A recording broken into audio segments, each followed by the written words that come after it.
এই কালিয়াকৈরের মাটি মানুষের সাথে মিশে আছে।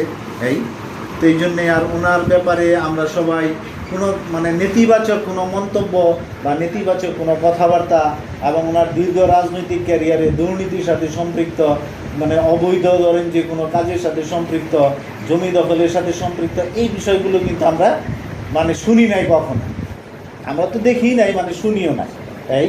এই জন্যেই মানে ওনার যে ভালো কোয়ালিটি এবং শিক্ষিত ভদ্রলোক, হয়তো একটু কম কথা বলে, সবার সাথে হয়তো ধরেন যে মনের দিক থেকে আন্তরিকতা থাকলেও হয়তো তার প্রকাশভঙ্গিটা একটু ভিন্ন, এটা সবার একরকম থাকে না, এটা বাস্তবতা, এটা আমাদের মাইনে নিতে হবে।